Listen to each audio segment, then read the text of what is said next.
अल्हम्दुलिल्लाह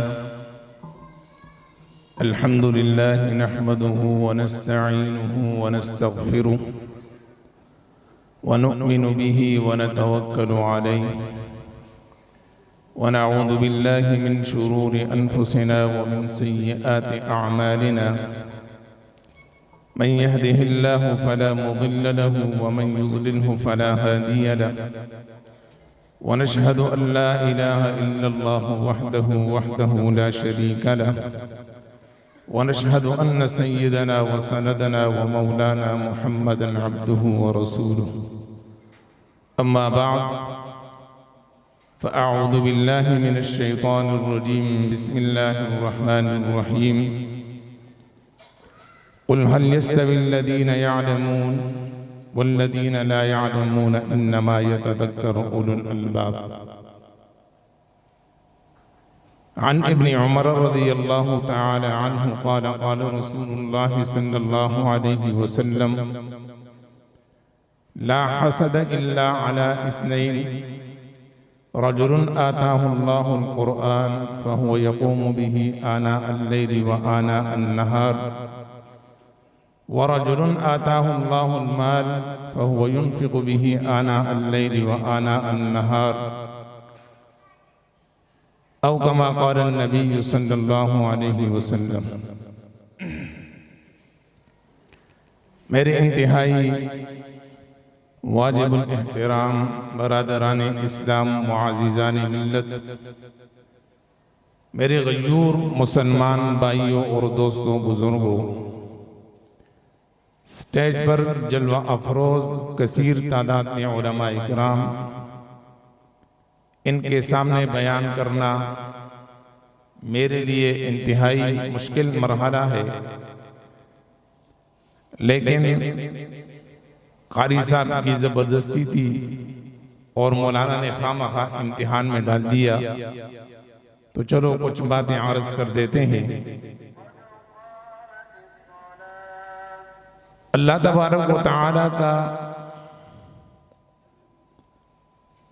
ये बहुत बड़ा एहसान, फजल और करम है और मेहरबानी है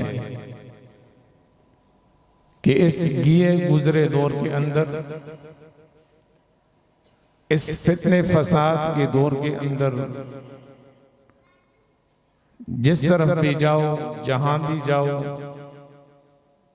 हर तरफ फितने ही फितने हैं, फसाद ही फसाद है। ईमान की हिफाजत इंतहाई मुश्किल है। अब ऐसे औकात में अपनी ईमान की हिफाजत करना और अपनी ईमान की हिफाजत की जगह कहाँ है उसको ढूंढना और उन लोगों के साथ ताल्लुक रखना, उन जगहों के साथ ताल्लुक रखना जहां पर हमारा ईमान महफूज रहे और हम कहीं सीधे रास्ते से भटक न जाए, कहीं ऐसा न हो कि हम गैरों की नजरों में चले जाए और हम ईमान खो जाए। जहां ऐसी आग लगी हो, जैसे अहादीस मुबारका में आता है कि आखिरी वक्त होगा क़ुर्ब क़यामत, ईमान की बचाव इंतहाई मुश्किल होगा। रिवायत के अंदर आता है कि सुबह को इंसान मुसलमान होगा, शाम को काफिर होगा, शाम को काफिर, सुबह को मुसलमान। अनकरीब अब वो वक्त, उसकी शुरुआत कम से कम शुरू हो चुके हैं। इसलिए अज़ीज़ान मोहतरम, इस कुटुंब दौर के अंदर और इस फितने के दौर के अंदर अपनी ईमान की हिफाजत करना इंतहाई जरूरी है। और ईमान की हिफाजत की जगह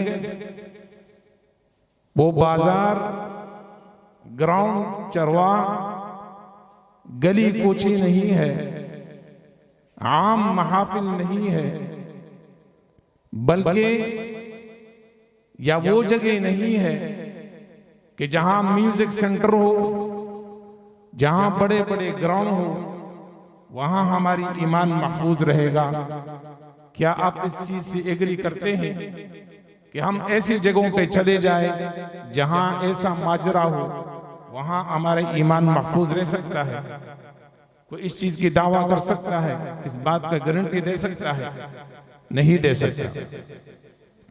तो फिर हमारी ईमान की हिफाजत की जगह क्या हो सकती है? हमारी ईमान की हिफाजत की जगह वो मसाजिद और मदारिस है। हमारी ईमान की हिफाजत करने वाले लोग और हमें सही रास्ते पे डालने वाले लोग वो उलमा इकराम हैं। जब तक हमारा ताल्लुक मस्जिद के साथ नहीं होगा, मदरसे के साथ नहीं होगा, किसी आलिमी दीन के साथ नहीं होगा, तो उस वक्त तक हमारा ईमान खतरे में है। जो हमें नजर आ रहा है, नौजवान तबका जो इस वक्त जो नेट के नजर हो रहा है, जो सोशल मीडिया के नजर हो रहा है, जो इन गंदगी और गलाजतों के नजर हो रहा है, इस दौर के अंदर अगर हमारा ताल्लुक मस्जिद के साथ न हो, मदरसे के साथ न हो, हमारे बच्चों का ताल्लुक मदरसे के साथ न हो, मस्जिद के साथ न हो, तो उस वक्त तक हमारा ईमान मुकम्मल नहीं हो सकता और कामिल नहीं रह सकता। अर्ज करने का मकसद ये है कि ये जो मासूम बच्चे आपको नजर आ रहे हैं, और अल्हम्दुलिल्लाह जिस इदारे के अंदर आप बैठे हैं और जिस निस्बत से अभी आप बैठे हैं और जिस चीज के लिए आप बैठे हैं, ये इंतहाई मुबारक मजलिस है, इंतहाई मुबारक और बरकत वाली जगह है। अब यहां पर हम किस लिए जमा हुए हैं, किस वजह से जमा हुए हैं, वो वजह क्या है?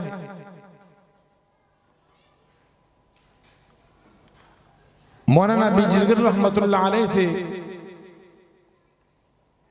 किसी ने कहा कि जहां पर ढोल डबक्के होते हैं, नाच गाना हुआ करता है, जहां पर ये लोग महाफिल ऐसे लगाते हैं कि जहां पर गंदगी और गलाजत होती है, वहां पर तो लोगों का हुजूम होता है। मसाजिद के अंदर जाओ, मदारिस के अंदर जाओ, जहां पर कोई दीन वाले दीन की बात करने वाला अगर आप देखेंगे, उसके सामने मजमे को आप देखेंगे, तो वो कुछ ही अफराद आपको नजर आ रहे होंगे। ये वजह क्या है? तो मौलाना अमीर बिजलीगर रहमतुल्लाह अलैह ने फरमाया कि देखो भाई, जहां कचरा होता है और गंदगी होती है, वहां पर मक्खी बहुत ज्यादा होती है, वहां पर मक्खी बहुत ज्यादा होती है। और जहां सफाई होती है और फूल होते हैं और खुशबुएं होती हैं, वहां शहद की मक्खी बैठती है, जो आम मक्खी है वो नहीं बैठती। तो खुश हो जाओ, अल्लाह का शुक्र अदा करो कि आपकी तशबीह वो शहद की मक्खियों जैसी है कि अल्लाह ने आपको अपने घर के अंदर बैठाया। इस पर अल्लाह का शुक्र अदा किया करे कि अल्लाह ने हमें अपने घर के अंदर अगर बुलाया तो ये अल्लाह की रहमत, अल्लाह की फजल, अल्लाह की मेहरबानी है कि मुझे इस घर तक लेकर आए। तो इससे अज़ीज़ान मोहतरम, हमारी ईमान की हिफाजत की जगह कहाँ है? मसाजिद है अव्वलीन चीज। हमारी बच्चों की मुस्तकबिल और उनकी ईमान की हिफाजत की जगह कौन सी है? वो मसाजिद और मदारिस है। मुफ्ती तकी उस्मानी दामत बरकातुहुमुल आलिया ने अपने एक किताब के अंदर लिखा कि हर आदमी को चाहिए कि अपनी इमाम मस्जिद के साथ उसका ताल्लुक हो। अगर उसके साथ वो ताल्लुक नहीं बना सकता, कुछ बाज लोगों को खौफ होता है कि मैं मौलवियों के पास जाऊंगा या इनके पास बैठूंगा, तो लोग ये समझते हैं कि मौलवी साहब कहीं तबीयत के सख्त होंगे या मौलवी साहब को ये मुझे डांट न दे दे, मैं अगर इनसे कोई बात पूछूं ये मुझे आगे से गुस्सा ना हो। तो कहा कि अगर मौलवी साहब से, आपकी इमाम मस्जिद से अगर आपको डर लगता है या खौफ होता है, तो आप ऐसा कर ले कि मस्जिद के मुअज्जिन के साथ अपना ताल्लुक जोड़ दें। अगर उसके साथ भी आप नहीं जोड़ सकते ताउन, तो कम से कम मस्जिद का जो खादम है उसके साथ जोड़ दें। या मस्जिद के अंदर पढ़ाने वाला जो कारी है उसके साथ आप अपना ताल्लुक जोड़ दे। कहो कि इस ताल्लुक का फायदा क्या होगा। आप मस्जिद के अंदर आएंगे, आप किसी कारी के पास बैठेंगे, किसी मस्जिद के खादम के पास बैठेंगे, किसी इमाम और खतीब के पास जब आप बैठेंगे तो आपको फायदा होगा, आपको नुकसान नहीं होगा। अगर दुनियावी फायदा नहीं, उखरवी फायदा आपको जरूर होगा। हमारे मेहमान खुसूसी भी तशरीफ लेकर आए, मैं उन्हें खुशामदीद भी कहता हूँ। मौलाना मुफ्ती अब्दुल वकील साहब दामत बरकातुहुमुल आलिया तशरीफ लेकर आए, उनके साथ हमारे मौलाना हाशिम साहब भी तशरीफ लेकर आए। मैं दोनों को खुशामदीद कहता हूँ।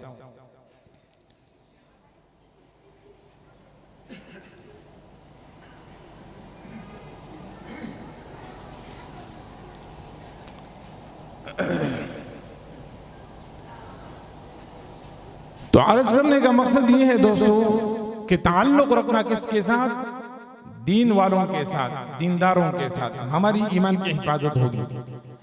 कुरान की जो आयत मैंने पढ़ी, अम्मन हुवा कानितुन आना अल-लैलि साजिदन व काइमन यहज़रुल आखिरा कुल हल यस्तविल लदीन यअलमून वल लदीन ला यअलमून इन्नमा यतज़क्करु उलुल अलबाब।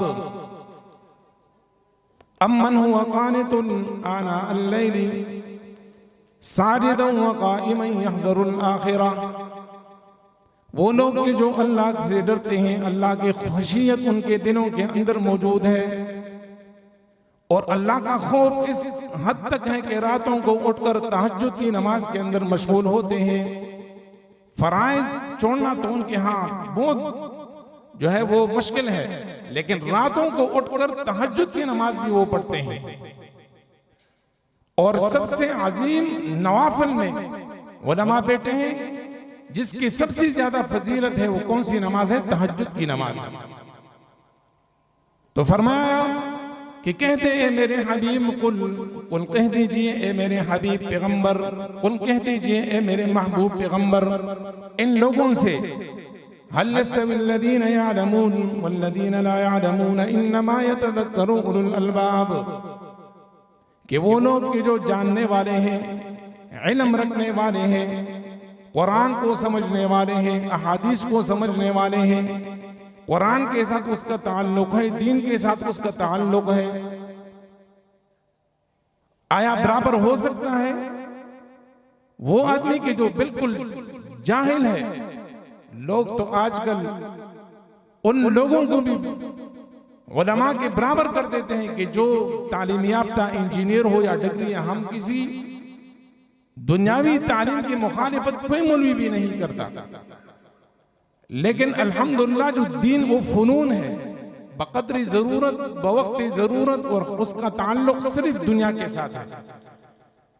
और दीन इस्लाम, इसका ताल्लुक और कुरान और हदीस का ताल्लुक दुनिया और आखिरत दोनों के साथ है। यहाँ की डिग्री यहीं पर रह जाएगी, यहाँ तक महदूद है।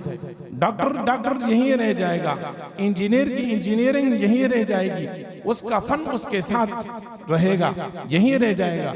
लेकिन वाहिद वो चीज कि जिसकी सीने में कुरान है, जिसकी सीने में इल्म है, वो लोग ये डिग्री, ये कुरान की डिग्री, ये अहादीस की डिग्री, ये आलिम, ये हाफिज, ये वाहिद वो डिग्री है कि जो दुनिया के अंदर भी इज्जत वाली है और आखिरत के अंदर भी इज्जत वाली है। तो इसलिए फरमाया कुल हल यस्तविल लदीन यअलमून वल लदीन ला यअलमून इन्नमा यतज़क्करु उलुल अलबाब। आया बराबर हो सकते हैं ये लोग कुरान और हदीस वालों के साथ, उलमा के साथ? आया आम लोग बराबर हो सकते हैं?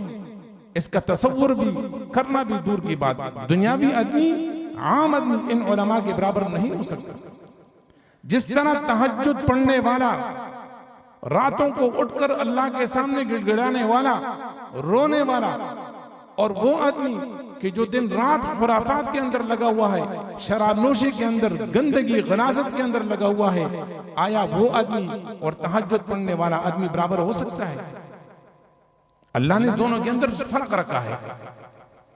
तो इसे फरमाया वल्लदीन ला यअलमून इन्नमा यतज़क्करु उलुल अलबाब, इन्नमा यतज़क्करु उलुल अलबाब। यहां पर एक नुक्ता है, इन्नमा यतज़क्करु उलुल अलबाब, इसमें नसीहत है किन लोगों के लिए जो ज़ी अक़ल है, जो ज़ी शऊर है, जिनको अल्लाह ने अक़ल दिया है। इंसान को अल्लाह ने तमाम मखलूक़ात पर फ़ौक़ियत किस वजह से दी है?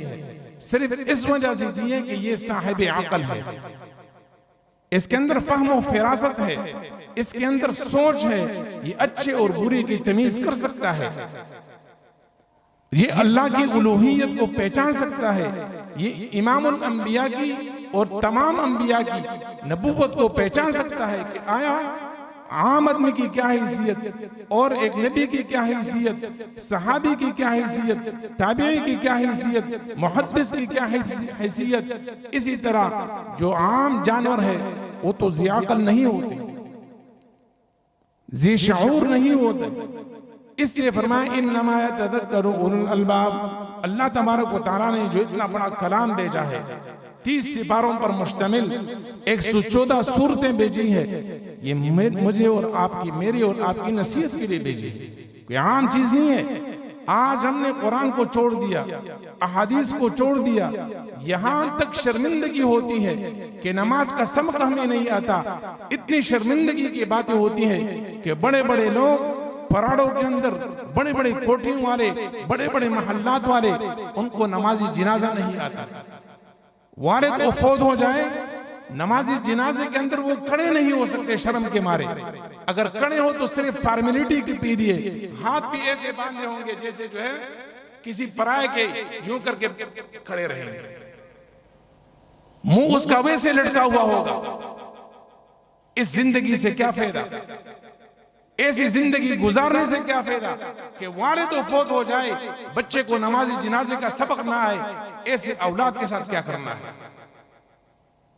ऐसे जो है वो डिग्रियों के साथ क्या करना है, ऐसे कोटे और मोहल्लात के साथ हमने क्या करना है। लानत भेजो ऐसी चीजों पर कि जिसका बाप फौत हो जाए, उसका बेटा जिनाजा पढ़ने के लिए जब खड़ा हो जाए सफ के अंदर, उसको अल्लाहुम्मा ग़फ़िर लिहय्यिना व मय्यितिना व शाहिदिना व गाइबिना व सगीरिना व कबीरिना व ज़करिना व उनसाना अल्लाहुम्मा मन अह्यैतहु मिन्ना फ़अह्यिही अलल इस्लाम व मन तवफ़्फ़ैतहु मिन्ना फ़तवफ़्फ़हु अलल ईमान। ये अल्फाज ना आते, अल्लाहुम्मा ग़फ़िरहु वरहमहु वला तुअज़्ज़िबहु व अकरिमहु व अदखिलहु फ़ी जन्नति मअल अबरार, ये अल्फाज उनको ना आते हो।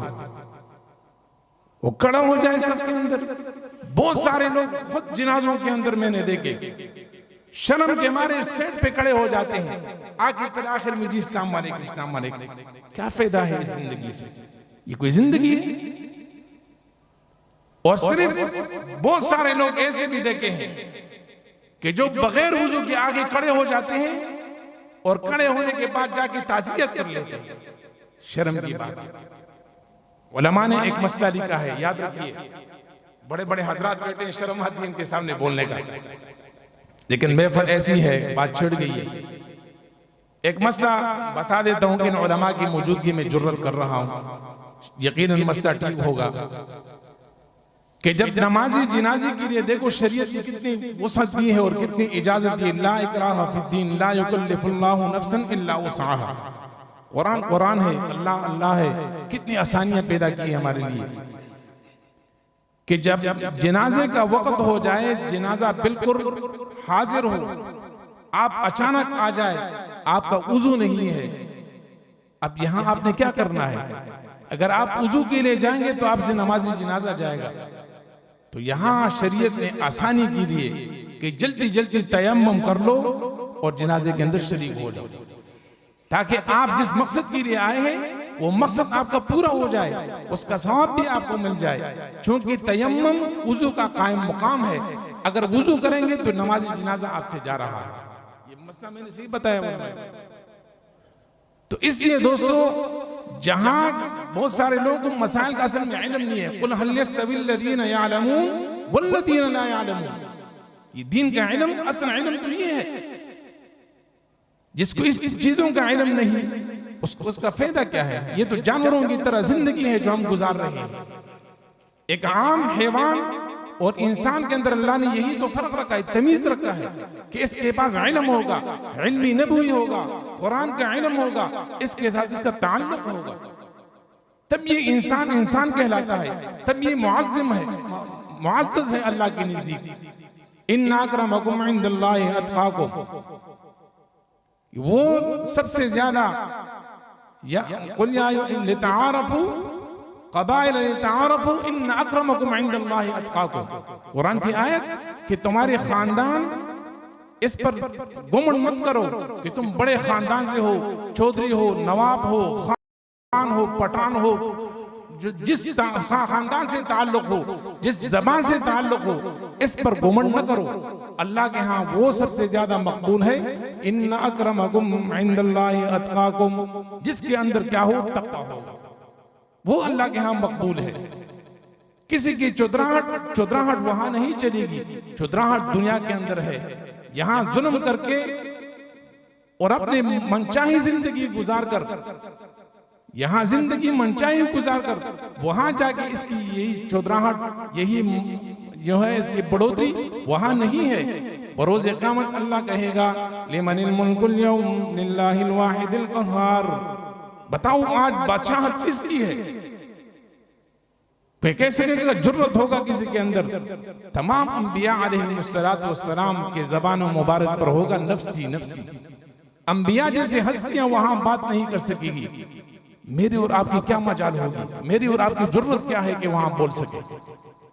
इससे आइज़ान मोहतरम, हमारा ताल्लुक दीन के साथ हो, दीन वालों के साथ हो, दीनदारों के साथ हो। आज ये मदरसा, ये गुलशन थोड़े ही आरसे के अंदर हमारे भाई दोस्त कारी मोहम्मद ज़ाकिरुद्दीन साहब ने इस गुलदस्ते को सजाया है। किस खूबसूरत अंदाज से अल्हम्दुलिल्लाह इस महफिल को आज जो हम ये रौनकें देख रहे हैं, ये इनकी बरकत है। इनके साथ मोहब्बत करना, एक दीन, एक आलिम के साथ मोहब्बत, हदीस के अंदर आता है। टाइम बहुत कम है, जब जमात टाइम पूरा समात लिया होगा। बात आती है ज़हन में, कहूँ कि लगे रहे, क्या करें, मुझ में मिलता नहीं है हम मौलवियों को, कभी आप हमारे पास बैठते नहीं है। हमें अफसोस होता है कि लोग बैठे, कोई हमारे पास आए, वल्लाह दिल के आंसू से रोते, रोना आता कि लोग हमसे इतनी दूर भागते हैं कि मौलवी हमें कच्चे कहा जाएंगे। यार हम तो प्यार करने वाले लोग हैं, हम तो मोहब्बत देने वाले लोग हैं, हम तो इमामुल अंबिया। कुरान मजीद के अंदर इन्नमा यख्शल्लाह मिन इबादिहिल उलमा, अल्लाह से डरने वाले लोग तो उलमा है। यार इनके पास बैठा करो, इनके मजलिसों में आया करो। जुम्मे के दिन खुदा के लिए सिर्फ खुतबे के वक्त ना आया करो, पहले आया करो। किसी एक खतीब की बात सुनना, उस अपनी इमाम की बात सुनना, तवज्जो से सुनना। उसने कोई आपको गाने यहाँ नहीं सुनाना है। एक जुम्मे का दिन होता है, सबसे पहले वुजू करके, इसके सवाब आपको आपका खतीब साहब बताएगा, जो सबसे पहले आएगा एक ऊंट के बराबर सदक़े करने का सवाब उसको मिलेगा। और फरिश्ते बरोज़ जुम्मा उस गेट के ऊपर खड़े हो जाते हैं, सबसे पहले आने वाले के सवाब को लिखते रहते हैं, जो उसके बाद आने वाला होता है, दूसरे फिर तीसरा, चौथा, हर एक का अपना अपना क्या है, अल्लाह ने अजर रखा है। और जो बिल्कुल खुतबे के वक्त आता है ना, फिर उस वक्त रजिस्टर बंद हो जाता है। ये फिर वैसे आके हाजिरी सिर्फ इसकी हो जाती है, वो फर्ज अदा हो जाता है। तो भाइयों, जो फजीलत है जिस चीज का, उस पर अमल करो, इससे पहले आया करो। तो आरज़ करने का मकसद ये था कि ये गुलशन जो सजा हुआ है, जिसके लिए मैं और आप यहाँ बैठे हैं, अब इनके साथ मोहब्बत करना ये हमारा जिम्मेदारी है या नहीं है? ये मौलवी सुबह से लेके शाम तक, रात देर तक, बड़ी बड़ी रातों में 9:30 10 बजे तक ये बैठते हैं और कुरान मजीद की तिलावत बच्चों को पढ़ाते हैं। दिन रात इन चटाइयों पर ये रगड़े का कर सारी जिंदगी, और फिर भी हम इन मौलवियों के न माने, इनकी पीछे न चले, इनकी बात न माने, तो हमारी जिंदगी फिर क्या होगी? इनके साथ मोहब्बत न हो, दुनिया वालों के साथ मोहब्बत हो, कार बंगलों वालों के साथ मोहब्बत हो, चौधरी नवाब वडेरे के साथ मोहब्बत हो, एक आलिम दीन के साथ, कुरान पढ़ने वालों के साथ हमारी मोहब्बत न हो, खसारी वाली बात है या नहीं? आप मुझे बताएं, मैं नहीं कहूंगा। एक कुरान वाले के साथ ताल्लुक जोड़ना, उसके साथ मोहब्बत करना, ये हमारे ईमान का तकाजा है। आज मदारिस अल्हम्दुलिल्लाह बर्रे सगीर के अंदर, पाकिस्तान के अंदर ये अल्लाह का शुक्र है कि हर गली के अंदर मदरसा, हर शहर के अंदर मदरसा, हर जगह के अंदर क्या है, मदारिस मौजूद है। हमारे बच्चों को तालीम दे रहे हैं। इस मदरसे के अंदर कितने बच्चे आपके मोहल्ले के पढ़ रहे होंगे। हमने कभी ये सोचा है, मस्जिद का बिल जब आता है तो मौलवी साहब बेचारे के हाथ कांप रहे होते हैं, इधर उधर देख रहा होता है कि कोई मुक्तदी आए। मैं अपने मस्जिद का बिल बार उसको कह देता हूं, बच्चे को कि उधर रखो यार, कोई देख अदा कर दे। ये इतना तो न किया करो यार, ये मस्जिद है, ये मदरसा है, इनके साथ ताल्लुक रखना, इसके बिल अदा करना पूरे मोहल्ले पर फर्ज है, वाजिब है। जिस तरह हम अपने घर के अखराजात को पूरा करते हैं, इस तरह एक एक बच्चे का जिम्मा हम ले। अगर और कुछ भी हम न कर सके, कम से कम हम महीना अपने ऊपर 500 रुपए, 1000 रुपए, चीज क्या है आजकल, दड़ी जो है ना प्याजों से नहीं आता। ये एक एक आदमी भी अगर मोहल्ले से उठकर ये हर महीने कारी साहब को दिया करे कि कारी साहब ये ले मेरी तरफ से, जो बच्चा तैयार होगा ये आपके लिए सदका जारिया बनेगा।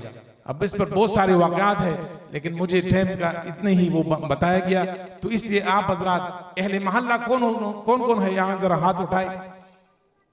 माशाअल्लाह, कुरान ने क्या कहा, मसलुल्लज़ीना युनफ़िक़ूना अम्वालहुम फ़ी सबीलिल्लाह कमसलि हब्बतिन अंबतत सबअ सनाबिल फ़ी कुल्लि सुंबुलतिन मिअतु हब्बा वल्लाहु युज़ाइफ़ु लिमन यशाअ वल्लाहु वासिउन अलीम। अल्लाहु अकबर। मसलुल्लज़ीना युनफ़िक़ूना अम्वालहुम फ़ी सबीलिल्लाह, मिसाल उन लोगों की कि जो अल्लाह के रास्ते में खर्च करने वाले हैं। युनफ़िक़ूना अम्वालहुम फ़ी सबीलिल्लाह कमसलि हब्बतिन अंबतत सबअ सनाबिल फ़ी कुल्लि सुंबुलतिन मिअतु हब्बा। इसकी मिसाल ऐसी है कि जैसे जिम्मेदार जमीन के अंदर बीज को जब फेंकता है, गंदम के दाने को फेंकता है, दाना तो एक नीचे लगता है, लेकिन उस दाने से जो खोशा निकलता है, उस खोशे के अंदर अल्लाह तबारक व तआला कितने दानों को पैदा करता है, 700 दाने एक एक खोशे के अंदर होते हैं। दाना एक होता है। कमसलि हब्बतिन अंबतत सबअ सनाबिल फ़ी कुल्लि सुंबुलतिन मिअतु हब्बा वल्लाहु युज़ाइफ़ु लिमन यशाअ वल्लाहु वासिउन अलीम। अल्लाहु अकबर। अब तुम्हारा एक एक रुपए देना ये मामूली न समझे इसको कि हमने दे दिए मौलवी साहब को, मौलवी साहब खा जाएंगे, मौलवी साहब ये कर जाएंगे, मौलवी साहब फना कर जाएंगे। भाई कहां लेके जाएगा ये मौलवी साहब। पूरे पाकिस्तान के अंदर सारे उलमा की करप्शन को एक जगह पे रखो और एक वजीर की करप्शन दूसरी जगह पे रखो। एक वजीर की, हमारे मुल्क पाकिस्तान की, तो वो हमारे एक वजीर का करप्शन इन तमाम उलमा की करप्शन से ज्यादा होगा। पहले तो उलमा करते नहीं है करप्शन, लेकिन अगर जैसे हमारा गुमान है, उस गुमान के मुताबिक हम सोच भी ले कि अगर किसी ने किया है चलो, तो भाइयों ये खसारी वाली बात है। अपने उलमा के साथ, अपने महल्ले की मस्जिद के साथ, वहां के कारी साहब के साथ, वहां के बच्चों के साथ मोहब्बत करना हमारे जिम्मा है। अपने बच्चों को मसाजिद के अंदर भेजना, कुरान मजीद की तिलावत, कुरान से आगाह करना, ये हमारी जिम्मेदारी है। ये उलमा इसलिए आपकी खिदमत के लिए यहाँ बैठे हैं, तो हमारा भी फर्ज बनता है कि हम इनके साथ ताउन करें। अल्लाह तबारक व तआला से दुआ है कि अल्लाह इस गुलशन को हमेशा के लिए जिंदा और सलामत रखे और अल्लाह अहले महल्ला को आने वाले तमाम हजरात की उम्र में बरकत अता फरमाए। व आखिर दावाना अनिल हम्दुलिल्लाहि रब्बिल आलमीन।